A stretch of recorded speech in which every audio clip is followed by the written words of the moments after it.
yow bi mu fiy toog kenn foogul woon ni yaay toog parce que yaa fi sës la moo tax nga falo bul fàtte ni dañoo bëggoon nguur gi fi nekkoon dégagé wu dem nga sës fi rek kenn xalaatul woon di nga ñëw ni nga yaakaaree woon noonu ba toog ba kenn xalaatul woon ni yaay toog noonu lañ programme ñun ki war a ñëw ba pare ñun peuple Sénégal bu dee Idrissa Seck nag mi ngi sa ginnaaw jurul sax muy buqi bët di xool du musa doon suñu président réew fii am na keneen ku ñu préparé ñun peuple bi fale pour war ko teg duñu wax kenn nag bañ egg ca.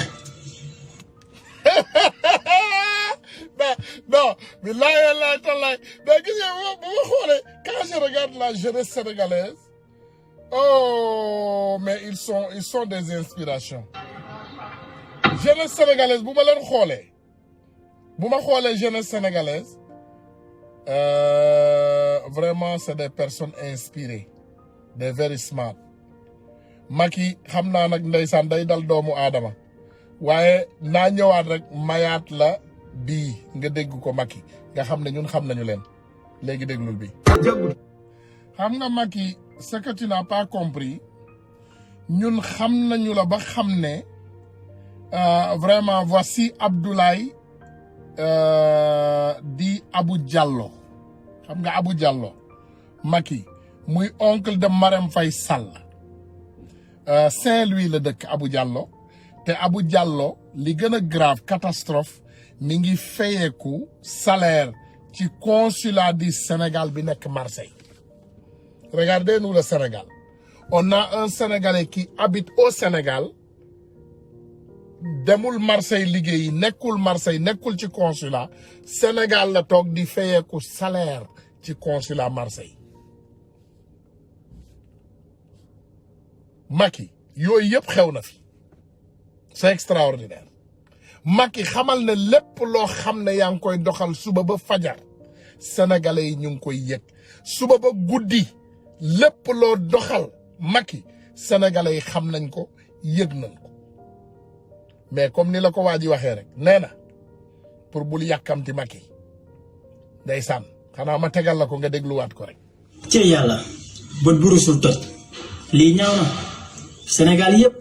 am Macky jàppal Macky bàyyil Macky. nga defe ne yaa rey gaynde gi nit ñi di la jay rek ñu naan la dafa gëm boppam bu jàppee du bàyyi lu bëgg a def da koy def lu mu xas dafa validé loolu lay am ñu lay jay rek nga defe ne yaa rey gaynde gi alors que Macky ñun ñii ñoo la faloon ñun peuple Sénégal te bul fàtte ni nag li ngay def nii yëpp dangaa yaakaar ni boo fi jógee amoo ku la mën a remplacer kay parce que yow bi mu fiy toog kenn foogul woon ni yaay toog parce que yaa fi sës la moo tax nga falo bul fàtte ni dañoo bëggoon nguur gi fi nekkoon dégagé wu dem nga sës fi rek kenn xalaatul woon di nga ñëw ni nga yaakaaree woon noonu ba toog ba kenn xalaatul woon ni yaay toog noonu lañ programme ñun ki war a ñëw ba pare ñun peuple Sénégal bu dee Idrissa Seck nag mi ngi sa ginnaaw jurul sax muy buqi bët di xool du musa doon suñu président réew fii am na keneen ku ñu préparé ñun peuple bi fale pour war ko teg duñu wax kenn nag bañ egg ca. Il faut ngeen xam ne seul le peuple est souverain. Sénégalais jeunesse sénégalaise xam leen ne yeewu ngeen xam leen ne àdduna benn réew changé wul sans sacrifice. Il y aura des sacrifices qui doivent être faits am na sacrifice yu ñu war a def te sacrifice yooyu dañ ko war a def parce que Macky Sall li ko fay jëlee dafa yomb trop. It's very easy mais il faut ñu passer à l'action. We have to pass through action and action speak louder than words. Il faut doomu sénégalais ngeen bàyyi loolu xel bàyyi leen xel ne action Sénégal dafa jot ñu jëf action Sénégal dafa jot ñu jëf donc beneen cas bi aussi coronavirus ministère de la santé et de l'action sociale ministre de la santé et de l'action sociale defe naa Diouf Sarr ñun ñëpp la ko fi diggandoo woon de wala Diouf Sarr digguñu fi woon ne gars yi kenn duñu ñàkk nous on sera pas vacciné Diouf Sarr digguñu ko woon wala nee na kenn duñu ñàkk on sera pas vacciné kenn duñu vacciné je pense que Diouf Sarr nous avait promis quelque chose comme ça bu ma juumul parce que doomu aadama matut mais ok Diouf Sarr bindoon na fi nee na la vaccination se fera par un ciblage stratégique, M. Abdoulaye Diouf Sarr déclare que l'objet global de ce faire est de faire en sorte que le vaccin soit disponible au Sénégal, tout en précisant que le Sénégal n'a reçu aucun don. Abdoulaye Diouf Sarr moo ñu wax loolu mu ne Sénégal jotul benn ndimbal ci li nga xam ne moom mooy vaccin yi. ok rétrogradé ñëwaat dellu ginnaaw Diouf Sarr nee na à travers un don de 200 000 doses de vaccin Sinopharm fait au Sénégal. Le président Sinopharm mooy société chinoise maanaam Chine déglu leen Sénégal de Sénégal déglu leen ceebu chinois yi ngeen di lekk mooy ceebu plastique bi xam ngeen ceebu plastique bi Chine lañ ko defaree dàll yooyu nga xam ne boo ko solee naan 2 secondes mu dagg Chine lañ ko defaree yére yoo xam ne tey boo ko solee boo ko fóotee benn yoon mu fureeku Chine lañ ko defaree léegi nee nañu jottali la de message la Diouf Sarr ko wax nee na Chine may na leen 200 000 doses vaccin pour ma dugal ko seen bopp yi nee na Chine may na leen 200 000 doses vaccin président chinois bi nee na Xi Jinping nee na day réaffirmer son amitié avec le président Macky Sall et son attachement à la coopération sino-sénégalaise dindi leen sino bi bàyyi leen ñu ak suñu sénégalaise à la coopération sino-sénégalaise un engagement commun résolu à vaincre le Covid-19 ensemble nous vaincrons Abdoulaye Diouf Sarr moo ñu bindal lii nee na ma jottali leen ko ci wala président chinois bi may na leen 200 000 vaccin nee na may nañ leen 200 000 vaccin donc loolu pare na pour vacciner ko doomu sénégalais Abdoulaye Diouf bañ duree jàmm nag jéggal leen waaye ragal naa ne y aura problème moi je sais que y aura problème dans mon pays ndax xam naa ne ku jubal ci këru benn Ablaye Ndiaye rek ñëw ne ko salaamaaleykum maaleykum salaam dañu ñëw pour vacciner la y aura problème Abdoulaye Diouf Sarr nee na pare nañu pour ñàkk daal sénégalais yi waaw pare nañu pour vacciner leen may nañ leen 200 000 vaccins chinois man musuma dégg sax de xam nga man je vais dire la vérité dégg naa Pfizer dégg naa Moderna adduna bi yëpp dégg naa ñuy signé ñii di commandé fii ñii di commandé fële ay vaccin waaye Sénégal ñoom Chine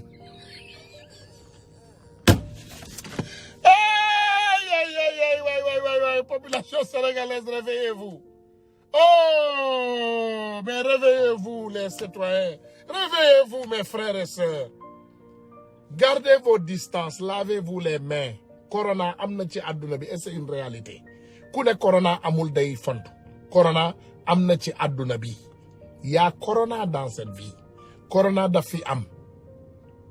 raxasu leen lavez-vous les mains corona am na de man duma toog ma ne kenn corona amul corona am na mais corona nit mën na koo fagaroo maanaam sibiru la boo xam ne boo jëlee précaution yi normal yépp mën nga cee dund waaye tey corona am Sénégal ñu dem indil leen ay vaccin wu chinois il faut savoir que la Chine a 2 milliards d'habitants déglu leen ma gis nga Chine c'est le pays le plus populaire moom moo ëpp population ci àdduna bi 2 milliards et plus àdduna bi 8 milliards de personnes rek moo fi nekk 1/4 de tous les citoyens du monde c'est des Chinois dans un seul pays 8 milliards de citoyens ci àdduna bi Chine rek am 2 milliards Inde am 1,2 milliard donc diggante Chine ak Inde rek ñoom ñooy moitié population wu àdduna bi Chine moo ñu ëpp problème ñun Chine waruñoo may ay vaccin Chine moo ëpp problème Sénégal Chine warul may Sénégal ay vaccin Chine moo ñu ëpp problème la Chine a plus de problème que le Sénégal tey ngeen toog ñu ne may nañ ñu 200 000 doses de vaccin xam ngeen Chine ñun bu ñu mayee 200,000 doses de vaccin xam nga lan mooy xew dina faat 200,000 personnes wàññi ko ci suñu population indi ay nitam remplacer leen moytu leen de gis nga chinois bu ñu baree ci suñu réew mi ils vont aussi être des citoyens sénégalais ils seront nés au Sénégal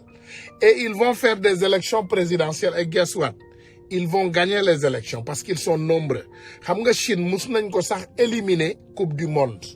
parce que tellement que dañu bari ak dañoo niro dañu doon remplacer wante loolu du ay caaxaan dañu doon indi ay caaxaan di def ay magouille ay dóob ay caaxaan ba ñu éliminer leen ñu bend leen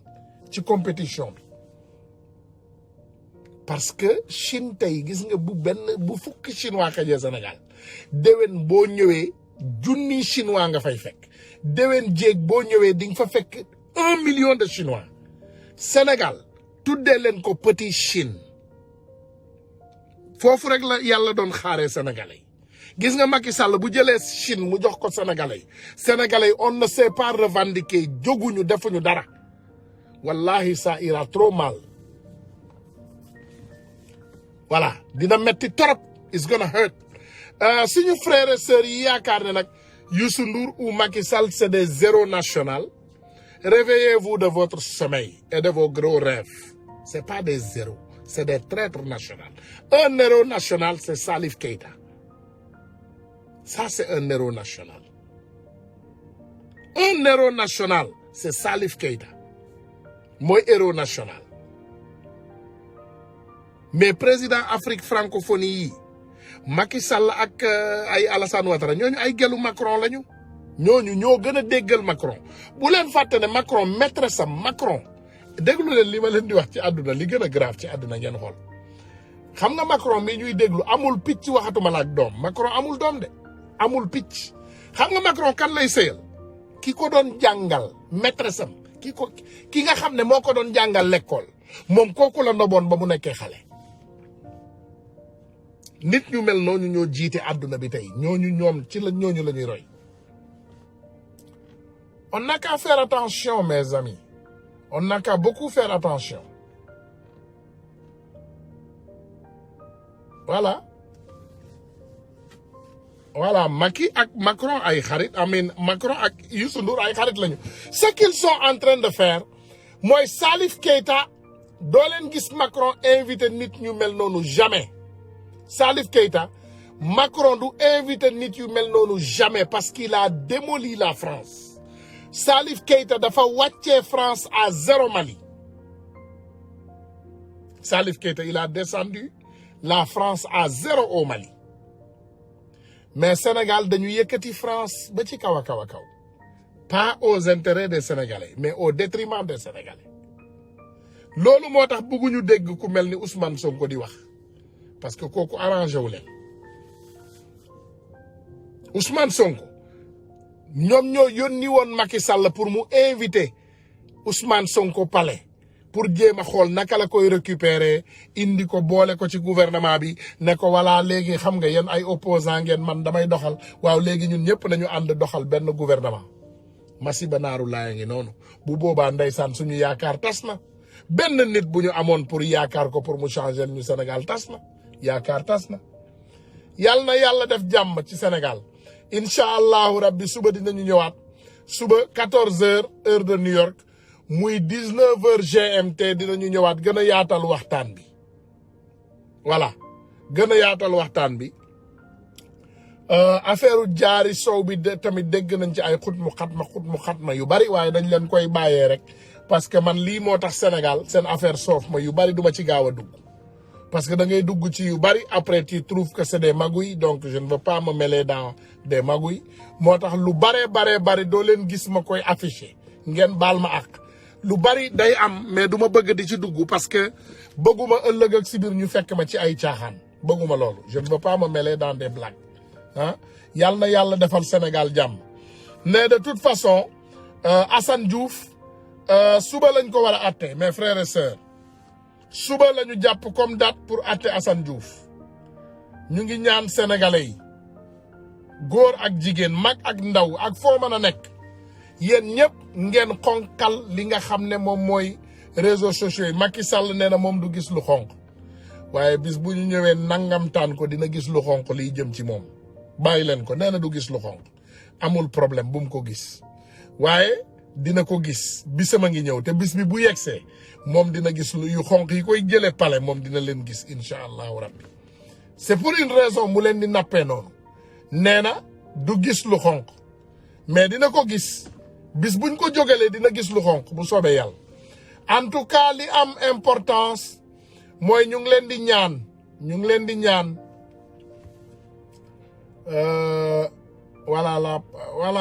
voilà les premiers ministres et les présidents qui n'ont pas d'enfants ñoom ñooy ñuy wax ci nouvel ordre mondial yéen seen bagages yi bu doxul mënu leen defar ay doom wala Macky Sall mënuloo defar ay doom yu correct nga bàyyi ñu ñun ba léegi ñun suñu ay jiin baax na suñu ay doom mat nañu suñu ay famille baax nañu voilà dimbali ñu rek yow bu fekkee mënuloo defar lu baax yow jëlal sa cas ton cas communautaire tu l'amènes chez toi ñun ngeen bàyyi ñu defar suñu ay doom jur suñu ay njaboot toppatoo leen te woowuñu leen on ne vous a pas appelé au secours on ne vous a pas appelé au secours de nos familles donc gars yi comme ni ma leen ko waxee maa ngi leen di ñaan vraiment di leen ñaan ngir yàlla ñu xeexal Assane Diouf voilà ñu ngi leen di ñaan vraiment Cheikh Anne maa ngi lay ziar Cheikh bul jël affaire bi nag nga dagg ko def ko ay bagages tas ko ndax gis naa keroog da nga dagg affaire Idrissa Seck boobu def ko ay bagages tas ko ci réseau yi waa Idi yaa ngi rey seen bopp parce que waa Idi 7 mois la ñu def $1400 la ñu dajale léegi man bi ma dee Ousmane Sonko dans 8 heures de temps 125 millions la dajale dañu jël affaire bi teg ko ak waayu Ousmane Sonko Mamadou Ba ou Amadou Ba quelqu'un bu ñëwoon ci réseaux sociaux mu ne lii dañ ko programmé pendant des mois c'était programmé pendant des mois c'est vrai mais xaalis bi yëpp on l'a rassemblé dans des heures te ginnaaw ba ministre de l'intérieur bu réew boobu waxee léegi sénégalais yi defe naa bu ma juumul dajalewaat nañu beneen 80 millions donc léegi jàppee leen ko 200 et nangam millions waaye bu leen fàtte ne Ousmane Sonko 2 milliards la soxla pour dem campagne électorale gagné donc sénégalais yi ku am million joxeel ku am 500 000 joxeel ku am 100 francs joxeel ku am 1000 francs joxeel voilà am na kuy laaj Idi nag am na ku bind noonu foofu ci 1 million marche fa Sénégal nee na uyee Idi du man de samay loxo ngi nii xool leen ma xool regardez mes mains loxo yaa ngi nii mais bras libre voilà binduma ko de voilà gars yi 1 million marche yi ñoo ko bind nee nañu ana Idi il demande après Idi donc waa réew mi soo leen fi nekkee wax leen ñu fu Idi ne waay ñu ngi koy laaj démb Birima mu ne moom ak Idi ñoo añandoo ñun laajuñu la yàkkana añandoo de ñun dañoo bëgg a gis Idi ci suñu bët ndax Idi dañ koo fay suñu ay koppar mu yor caisse noire donc c'est pas à Birima de venir sur les télés et nous dire de Idi voilà buñ ñu wax ci Idi voilà kooku Rakhaya nee na parle à ton ami Mo Gates lan nga bëgg ñu wax la ci Mo Gates lu mu def Mo Gates il travaille dans le social te amal nañu ay waxtaan on a parlé des investissements yu mu bëgg a def moom Sénégal waaye ñun suñu gouvernement ñu ngi jéem a faagaagal xale bi de Sénégalais alerte nag la li alerte laa leen di jox mi ngi plaindre nee na gouvernement bi ñu ngi koy faagaagal ñu ngi fatt ay buntu nanguwuñu ko investir Sénégal voilà loolu nag wax la parce que wax moom yonent bor la sama frère la et de bouche à bouche voilà nee na Sénégal daal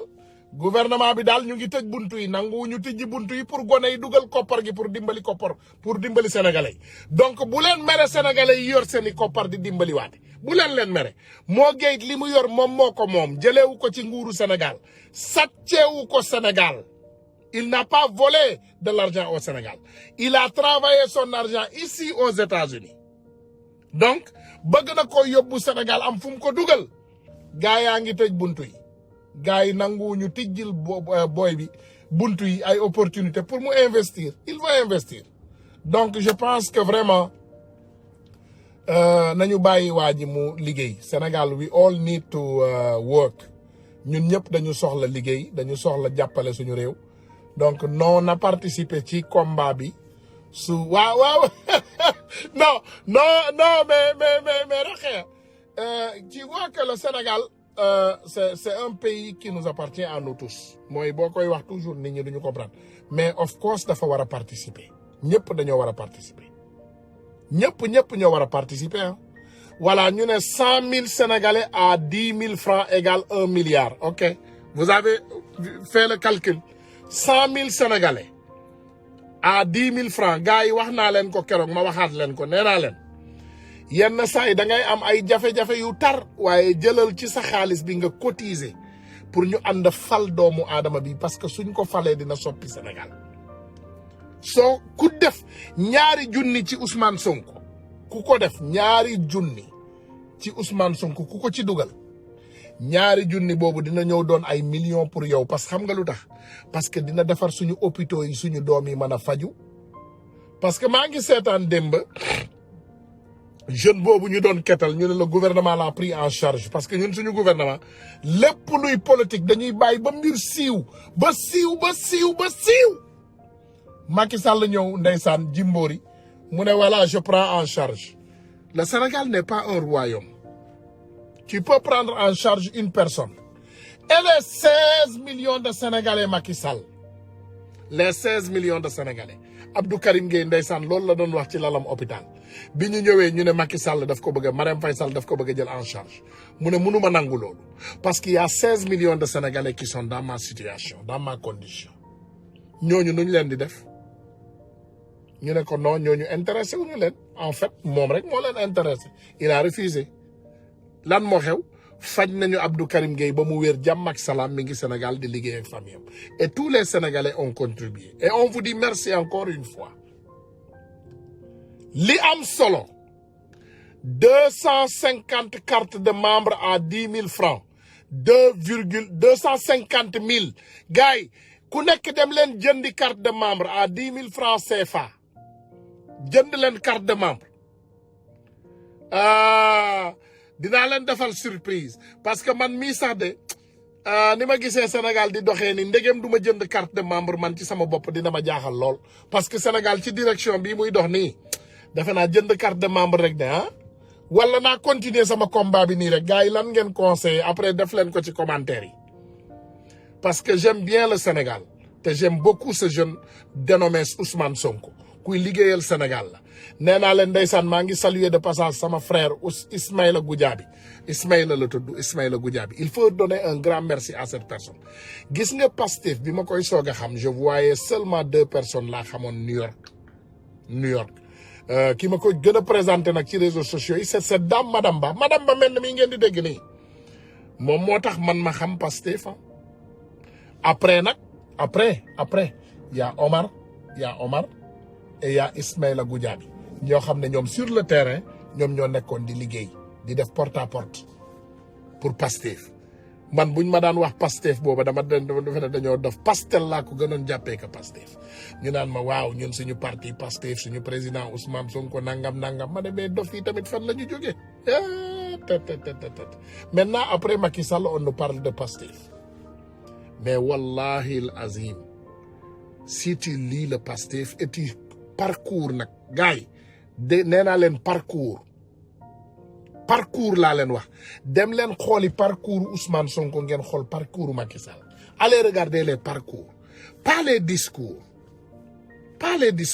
et pas les moyens parce que Macky Sall moyen biñ ko jox pour mu doxalee ko Sénégal moom daf ko aaki moo di ko politiquer di jënd doomu aadama yi di jënd jaam yi di toroxal sénégalais yi di leen buum mi di leen tëj ci kaso yi moom loolu la koy def Ousmane Sonko bu amoon 2 milliards c'est pas pour mu compal de c'est pour mu mën a voyager mën a dugg ci gox-goxaan yi mën a wax sénégalais yi dégg ko ñu xool parcours am je vous garantis que la nuit des élections en 2024 Ousmane Sonko sera président avec 90% des voix te kenn du ko mën a arrêter nobody can stop it nul ne peut arrêter la mer avec ses mains géej dem jéem ko arrêter gis nga Macky Sall tappale bi muy wax 3e 4e 5e mandat nulard bi yii muy wax ni yëpp mënu ci dara asalaamualeykum yow rek laa jël tey waa dégg nga ba tey baax na. yow rek wa rahmatullah. waaye aleykum salaam yow rek laa jël tey te yow dañu am te maag yow dañu am nu mu tudd perlo nu mu tudd waay. pello. waaw maag yow il faut ñu pello léegi dañuy pello dimanche maag yow. inshallah dimanche inshallah gars yi dimanche damay pello ak ndaw si dimanche dañuy pello bu soobee yàlla dimanche dinañu pello ñu am lu bari lu ñu waxtaanee Sénégal waaye ñëwal bismillah. ci kattanu yàlla. voilà ñëwal asalaamaaleykum wa rahmatullah. waaw ñëwal. Seydina Ousmane maa ngi lay ziare di ziare internet yëpp. ñëwal voilà. sànq da nga am loo wax. nga ni affaire ñàkk bi 200,000 doses yooyu ñu joxe. xam nga ministre de la santé daf ko posté ci page am Twitter après mu effacé ko lan moo tax mu effacé ko war nañu koo wax. te boo dégloo keroog point de presse bi conférence de presse bi ministre intérieur doon def ak ministre transport mooy Mansour Faye ak moom santé. bi muy wax ni que sénégalais bu la neexee bu ñàkk moom fi mu toll dafa nekk en phase avec le gouvernement dafa mel ni ñu nanduñu ko depuis bi ñu waxee dañ koy dàq ba léegi te ñu ngi koy tuumaal problème 100 milliards ba léegi y a un problème entre ñoom ñooñu. léegi nag 200,000 doses yi Chine dafa bañ ndax ñoom dañoo ne Sénégal dañoo bëgg a tester doses yi Chine bañ na ne du joxe moom ay code de laboratoire am du ko joxe. léegi beneen bi. da nga wax sànq problème carte yi. membre yi. xam nga sénégalais ci lu ko nit boole rek da ciy bokk. waaw dëgg la. waaye loo ko ci boolewul nag day toog seetaan jàpp njàmburam. loolu mooy dëgg. te damay wax ni réseaux sociaux yi. am na ñoo xam ne benn catégorie boo xam ne ñooy militantisme ñoom ñoo ko moom. mooy ñi nga xam ne am na njëgu portable bu baax. am nañ courant. am nañ connexion. mais am na beneen catégorie militantisme boo xam ne ni ci rajo yi rek la ñu yem. léegi bu ñu toogee ba nga xam ne léegi presse sénégalaise bi dañu ko désorienté dimbale ko ci état bi. mooy yenn rajo yi ñëmatuñu wax sax ci mbirum opposition mbirum politique. boo seetloo li xew 31 décembre moo di dañuy orienté ñëpp ci président de la république. donc ce qu'il faut faire maintenant moom mooy que il faut. ñi nga xam ne waa Pastef lañ mooy jeunesse bi surtout. comme jeunesse dañuy wax fer de lance la. il faut que jeunesse bi dugg ci sens ginnaaw bi massification di commencé am. et vous savez que massification bi commencé am xam nga ban moo gën a yomb. mooy le système de parrainage. système de parrainage mooy lan mooy ku mel ne tey Ousmane Tounkara tax na man ma dugg man. ndax bokkuma woon. en tout cas yow bokkoo woon Pastef te yow borom mbooloo nga yow moom nee naa la yow moom na nga ñëw nga dugg Pastef dugalal tànk nga dugal bopp nga dugal lépp ci biir Pastef incha allah voilà dinaa la boole ak seen coordination yi nga waxtaan ak ñoom parce que yow nit ku baax nga yow soxla nañu. incha allah donc système de parrainage boobu Ousmane Tounkara dugal na lu mot fukki nit. Salimata ca la bokk. mais fukki nit yooyu kenn ku ne bu andiwaatee yeneen fukki nit. fukki nit yi ñëwoon yu Ousmane Tounkara yi ak fukki nit Salimata yi ak fukki nit yi ñëwoon. ak yeneen fukki nit au fur et à mesure. bu yàggee day nekk par exemple benn nombre boo xam ne day am solo loolu mooy système de parrainage. exactement. gis nga parrainage bi ñu jëloon def ko ci élection présidentielle yi. boobu Maguy la woon. mais le système de parrainage bi nga xam ne mooy politiciens yàgg nañ koo doxalee. ñi nga xam ne dañ koo naan de politique massification. moom mooy loolu. te loolu nga def noonu nga xëcc ma ak fukki yeneen nit. ñun fukki nit yi war nañ xëcc yeneen ñaar fukk xëcc yeneen ñaar fukk au fur et à mesure donc mu nekk benn système de parrainage boo multiplication boo xam ne day jëm ca kaw. donc yow rek tey nga ciblé 100,000 personnes yoo xam ni war nga mën a tey ni 100,000 personnes laa soxla pour Ousmane Sonko. 100,000 personnes yooyu. kenn ku ne nga ne ko rek laa la laaj. ça fait 1 milliard de francs yow war nga ko liggéey yow. nan nga koy liggéey mooy amal 100 personnes. 100 personnes multiplié par 10 ça fait 1000. encore multiplié par 10 ça fait 100 ça fait donc rapidement. c'est un calcul boo xam ne dafa gaaw te rapidement mën na yokk mbooloo politique. donc dama doon wax entre guillemets aussi war ngaa mën a jënd sa carte membre nag. ndax lu nekk ku nekk da ngay jël sa carte membre. non xam nga comment non kaay ma wax la dara tuuti rek te ci kaw penc laa ko xam nga man dafa am lu may xeex te yow yéen yëpp yéen a ngi koy gis. gis nañ man ku ma xam na ne je suis radical man mënumaa ànd ak Macky mënumaa ànd ak ku ànd ak Macky. d'accord nañ. ok léegi problème bi ma am. mooy comme dama nekk ci réew moo xam ne réew mi dafa am nu muy doxee bu may xeex yenn xeex yi am carte benn parti rek dañuy ne voilà membre parti bi la li muy wax c'est parce que dafa ànd ak parti bi moo tax. d'accord naa waaye xam nga fi mu toll nii. voilà da nga donc wax loolu moo ñëpp tax dégg na nga ne da ngay jàppale Ousmane. à 100%. très bien. voilà donc parce que moom mooy wax dëgg Sénégal xam nga kuy wax dëgg. voilà. waaw d'accord naa waaye c'est une façon. pour man carte membre bi dafay nekk benn genre link bu nekk sa diggante parti bi. xëy na yow léegi yow am na loo ma may man it dinaa am lu ma la may bu soobee yàlla. mooy ban buñ fa yeggee. man it bu soobee yàlla yow ci ñi may encouragé ba am carte de membre yow yaay am crédit bi bu soobee yàlla. baax na kon incha allah baax na. jërëjëf merci. waaw rapidement rek benn motion. Mamadou Mamat bu ñu sonal ñëwal jël carte de membre yow xam nga ne yow faroo fen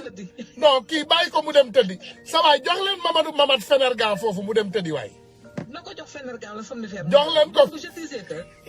donc je disais que. waaw jeunesse su patriote jeunesse bi. ñoom ñooy fer de lance. donc il faut ñu massifier sensibiliser. voilà parce que am na ñoo xam ne joteewuñ ci rajo yi joteewuñ ci télévision yi joteewuñ ci yenn chaîne privée yi. ba mën di am yenn information donc sensibilisation il faut mu nekk porte à porte. di dem ci mbooloom di dem ci dëkk bi di waxtaan ak ñoom maa ngi nuyu ñëpp nag di ziare. merci beaucoup jërëjëf. waaw gars yi merci beaucoup maa ngi leen di jaajëfal.